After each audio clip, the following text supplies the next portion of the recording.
તો હોળીના પર્વ પર રંગોથી રમવાની મજા તો કંઈક અલગ જ છે, પણ તમને જાણીને એ વાતની નવાઈ લાગશે કે રંગો આપણા સ્વાસ્થ્ય માટે પણ ફાયદાકારક છે.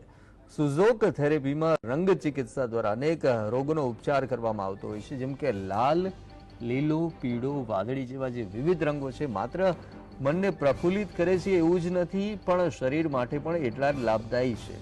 સુઝોક એક એવી પ્રાકૃતિક સારવાર પદ્ધતિ છે જેમાં રંગ ચિકિત્સાનું મહત્વપૂર્ણ સ્થાન છે. આપણા શરીરમાં સતત જૂના કોષો મરતા હોય છે, નવા કોષો ઉત્પન્ન થતા હોય છે, અને આ પ્રક્રિયા દરમિયાન સુઝોક થેરાપી બેલેન્સ બનાવી રાખે છે, અને આ થેરાપી દ્વારા રોગ પ્રતિકારક શક્તિમાં વધારો કરી શકાય છે.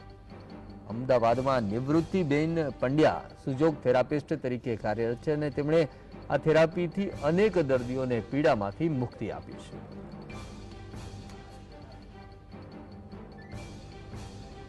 આમાં સુજોગમાં 28 રીતે થેરેપી થઈ શકે. એમાંથી એક પ્રકાર છે કલર થેરેપી છે.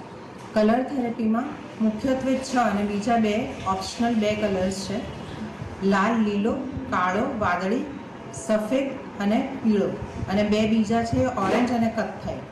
બરાબર, આવી રીતે 8 કલરથી તમે સારવાર કરી શકો. બીજા ઘણા બધા કલરની પણ મદદ લઈ શકાય, પરંતુ આ 8 કલરથી સફિશિયન્ટલી કોઈપણ રોગની સામે લડી શકાતું હોય છે.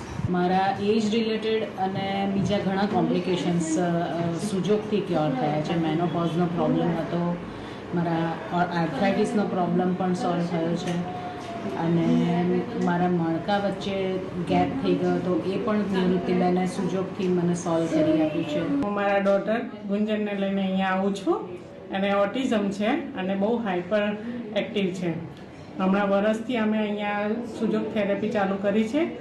ત્યારનું એને ઘણું સારું છે, એની હાઇપરનેસ ઓછી થઈ છે, અને સતત હાથ હલાવ્યા કરતી હતી એ પણ ઓછી થઈ ગઈ છે.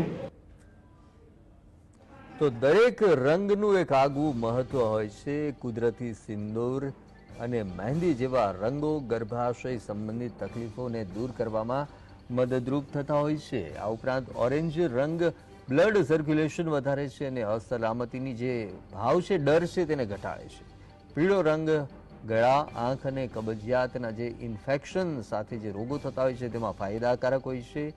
લીલો રંગ ડિપ્રેશન ઘટાડે છે, તેમજ બળતરા દાહમાં રાહત આપે છે. વાદળી રંગ સ્ટ્રેસ અને નકારાત્મકતાને દૂર કરી માનસિક સ્થિરતા લાવતો હોય છે. આ રંગ સ્કિન સમસ્યાઓને હાઈ બ્લડ પ્રેશર માટે પણ લાભદાયી હોય છે. જો તમે પણ ધૂળેટી પર રંગોથી દૂર રહેવાનો વિચાર કરતા હો તો આ વિચારને ત્યજીને આ રંગોની મોજ માણો, પરંતુ નેચરલ રંગોનો જ ઉપયોગ કરવો જોઈએ કે જેથી આરોગ્યને નુકસાન ન થાય.